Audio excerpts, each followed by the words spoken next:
বারুইপুরে তরুণীকে ধর্ষণ করে খুনের ঘটনা এবং কোচবিহারের শীতলকুচিতে ডিওয়াইএফআই রাজ্য সভানেত্রী মীনাক্ষী মুখার্জির গাড়িতে ডিম নিক্ষেপ ঘটনার প্রতিবাদে মঙ্গলবার সন্ধ্যায় পলাশীপাড়া থানার অন্তর্গত পলসুন্ডা দিঘির ধারে বামফ্রন্টের উদ্যোগে মোমবাতি মিছিল ও প্রতিবাদ সভা অনুষ্ঠিত হয়। মিছিল থেকে দাবি ওঠে বারুইপুর কাণ্ডে সমস্ত দোষীদের দৃষ্টান্তমূলক শাস্তি এবং শীতলকুচির ডিম হামলাকারীদের অবিলম্বে গ্রেফতারের। উপস্থিত ছিলেন এরিয়া কমিটির সম্পাদক বুলবুল মণ্ডল, এরিয়া কমিটির সদস্য রেজামেল হক, পয়মুদ্দিন শেখ, তলসুন্ডা ১ নম্বর গ্রাম পঞ্চায়েতের প্রধান গাজীরুল হক, উপপ্রধান কালাম শাহ এবং ইজরাইল শেখ। মিছিলের আয়োজক রেজামেল হক বলেন, বারুইপুরে সমস্ত ধর্ষক ও খুনিদের ফাঁসির সাজা দিতে হবে। কোচবিহারে মীনাক্ষী মুখার্জির গাড়িতে যারা ডিম ছুঁড়ে হামলা করেছে তাদের গ্রেফতার না করা হলে আমরা বৃহত্তর আন্দোলনে নামতে বাধ্য হব।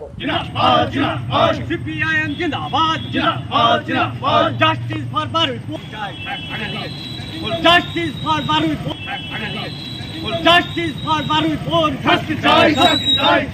for our Barupur, Barupure ধর্ষকদের অবিলম্বে ফাঁসি দিতে হবে, বারুইপুরে ধর্ষকদের অবিলম্বে বারুইপুরে ধর্ষণকারীদের দৃষ্টান্তমূলক সাজা দিতে হবে, অবিলম্বে বারুইপুরে ধর্ষণকারীদের দৃষ্টান্তমূলক সাজা দিতে হবে।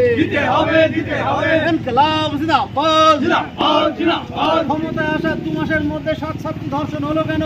পুলিশ মন্ত্রী, মুখ্যমন্ত্রী শুভেন্দু অধিকারী জবাব দাও। গুন্ডা দমনের নাম করে গুন্ডাদের রাজত্ব হয়ে যাচ্ছে কেন? পুলিশ মন্ত্রী, মুখ্যমন্ত্রী শুভেন্দু অধিকারী জবাব দাও। ইনকিলাব জিন্দাবাদ। সিপিআইএম জিন্দাবাদ। অবিলম্বে বারুইপুরের সমস্ত ধর্ষকদের দৃষ্টান্তমূলক সাজার ব্যবস্থা করতে হবে।